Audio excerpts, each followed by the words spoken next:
श्री शिवाय नमस्तुभ्यम। दोस्तों, आप सभी लोग जानते हैं कि 22 सितंबर 2024 को है इस पितृपक्ष की पंचमी तिथि। और दोस्तों, आप सभी लोग जानते होंगे कि पितृपक्ष में कुछ ऐसी तिथियां होती हैं जिन तिथियों पर हम 2 चावल के दाने वाला उपाय करते हैं। और दोस्तों, ये 2 चावल के दाने वाला उपाय आप लोगों को उन तिथियों में से एक तिथि जो है पितृपक्ष की पंचमी तिथि भी है। और दोस्तों, इस पंचमी तिथि को जो कि इस बार कब पड़ रही है, 22 सितंबर 2024 के दिन पड़ रही है। तो भाई इस दिन आप लोगों को 2 चावल के दाने वाला उपाय ज़रूर करना चाहिए, जो कि पंडित जी ने अपनी कथा में यहाँ पर बताया हुआ है। अब दोस्तों, ये 2 चावल के दाने वाला उपाय आखिर आपको करना किस लिए? देखो, सबसे पहली चीज़ जो है, इस पितृपक्ष की पंचमी तिथि के दिन अगर आपके ऊपर पितृदोष लगा हुआ है या आपको लगता है कि हाँ हमारे ऊपर पितृदोष लगा हुआ है, हमने पता कर लिया या हमने किसी से पूछ लिया और आपको पता लग गया कि हाँ आपके ऊपर पितृदोष है, तो भाई आप लोगों को इस पितृपक्ष की पंचमी तिथि के दिन मतलब 22 सितंबर के दिन जिस दिन रविवार पड़ रहा है, भाई उस दिन जो है 2 चावल के दाने वाला उपाय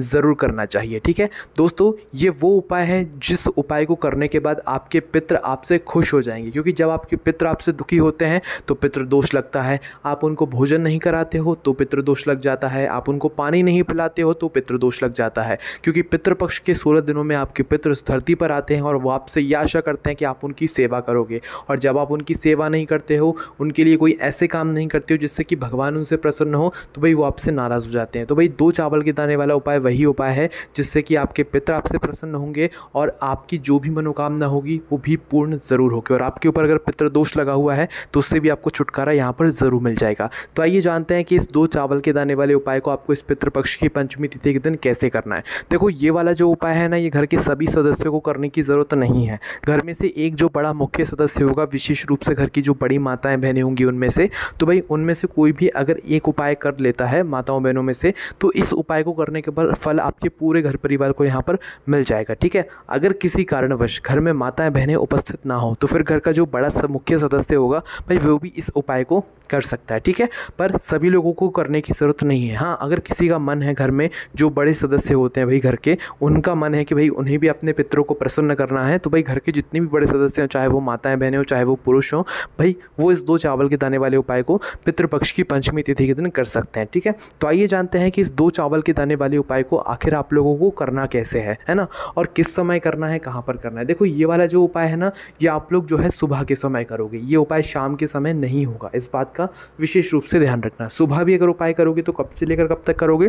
देखो, सुबह जितना जल्दी हो सकता है उतना जल्दी आप उपाय करने की कोशिश करना, जैसे कि सुबह 4-5 बजे से शुरू हो जाता है। कभी भी आप लोग सुबह 4, 5, 6, 7, 8, 9 बजे तक कभी भी आप अपना उपाय कर सकते हो। ठीक है, अगर किसी कारणवश आप लोग लेट भी हो जाते हो तो भाई 10, 11, 12 बजे तक भी अगर उपाय करोगे तो भी आपको उपाय का फल यहाँ पर ज़रूर मिल जाएगा। ठीक है, देखिए दोस्तों, अब आप लोग जब उपाय करने के लिए जाओगे तो इस बात का भी ध्यान रखना, ये वाला जो उपाय है ना, ये भगवान शिव जी के मंदिर में जाकर होगा। क्योंकि आप लोग शायद कुछ उपाय ऐसा समझते हो कि ये उपाय हम घर पे भी कर सकते हैं, पर नहीं, ये वाला जो उपाय है 2 चावल के दाना वाला, आपको इस पितृपक्ष की पंचमी तिथि के दिन अपने ही घर के पास में जो शिव जी का मंदिर हो, शिवालय हो, जहाँ पर शिवलिंग विराजित हो, वहाँ पर जाकर करना है। ठीक है, इस बात का ध्यान रखना। उसके बाद में दोस्तों, अब हम जानते हैं कि इस उपाय को करने की विधि क्या है और हमें इस उपाय को कैसे करना है, जिस उपाय को करने के बाद हमें उपाय को करने का फल मिल जाएगा, हमारे ऊपर से पितृदोष हट जाएगा, हमारे पितृ हमसे प्रसन्न हो जाएंगे। तो सबसे पहली चीज़ दोस्तों, आपको उपाय के नाम में समझ आ रहा है कि इस उपाय का नाम क्या है?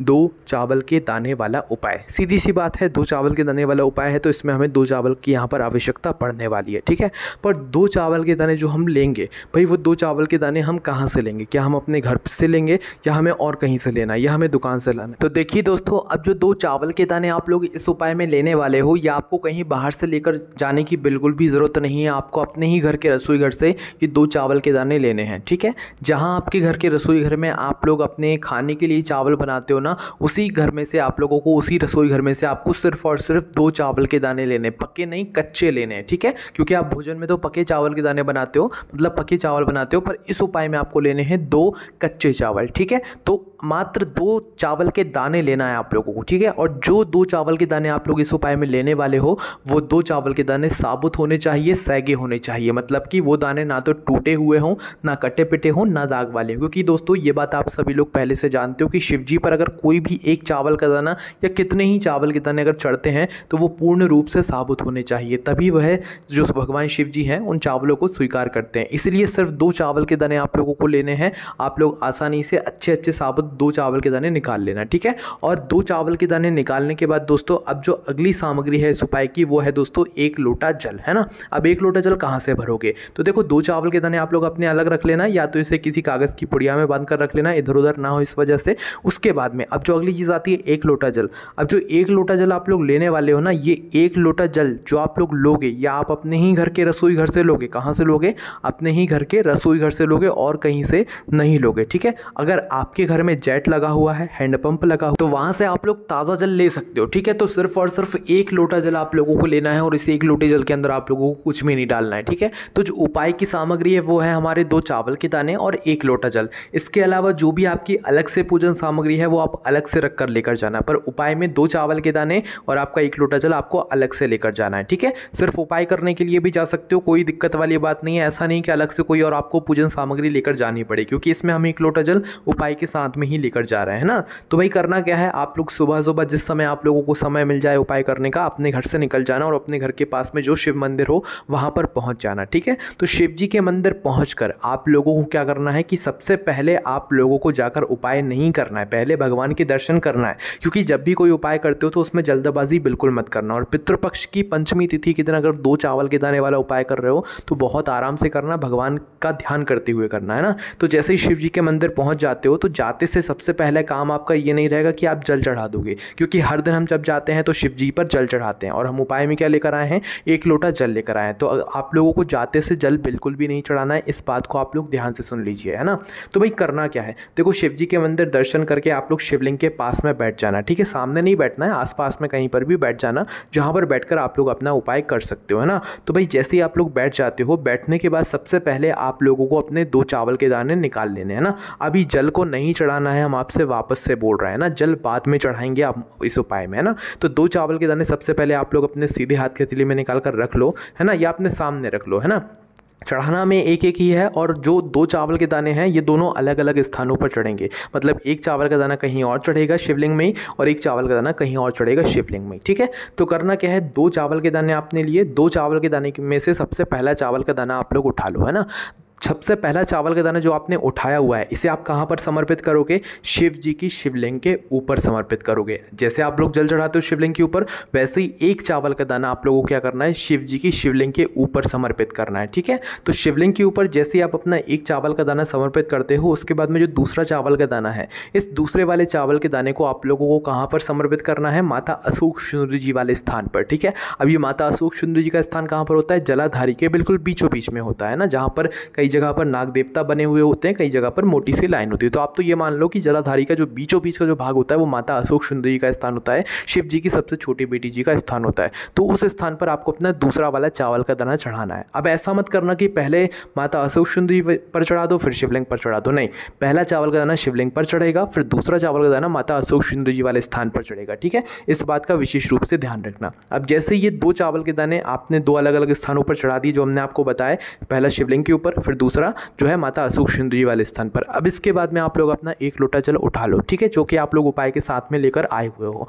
अब जो आपने अपना 1 लोटा जल उठा लिया है, इस 1 लोटे जल को आपको डायरेक्ट शिवलिंग पर नहीं चढ़ाना है, ठीक है। इस बात का भी ध्यान रखना। सबसे पहले इस 1 लोटे जल को लेकर आओ आप माता अशोक सुंदरी जी वाले स्थान पर जहाँ पर आपने चावल का दाना चढ़ाया हुआ है। सबसे पहले अपने इस लोटे में से थोड़ा सा जल आप लोगों को माता अशोक सुंदरी जी वाले स्थान पर समर्पित करना है। मतलब शिव जी की सबसे छोटी बेटी जी का जो स्थान है वहाँ पर थोड़ा सा जल समर्पित करना है। मतलब एक बार में थोड़ा सा, जितना भी लोटे से जल आप लोगों का निकल जाता है, पहले उतना जल माता अशोक सुंदरी वाले स्थान पर समर्पित करना है। पर स्थान पर तो समर्पित करना है, पर जहाँ पर आपने चावल का दाना समर्पित किया होना है उसी चावल के दाने के ऊपर माता अशोक सुंदरी वाले स्थान पर जो है आप लोगों को सबसे पहले अपने लोटे से थोड़ा सा जल जो है समर्पित कर देना है। जैसे ही थोड़ा सा जल माता अशोक सुंदरी वाले स्थान पर समर्पित करते हो, अब उसके बाद में अपना जो 1 लोटा जितना भी जल बचा हुआ है अब आपके जल के लोटे के अंदर, भाई वो पूरा लोटा जल एक धारा से धीरे धीरे करके शिवलिंग के ऊपर चढ़ा दो। जो चावल का दाना आपने शिवलिंग पर चढ़ाया हुआ है ना, उसी चावल के दाने के ऊपर शिवलिंग के ऊपर अपना जो भी बचा हुआ जल है वो पूरा एक धारा से धीरे धीरे करके चढ़ा दो। पर जब ये जल शिवलिंग पर आप चढ़ा रहे हो तो उस समय आप लोग अपना गोत्र का स्मरण कर लेना। आपके परिवार का जो भी आपका गोत्र हो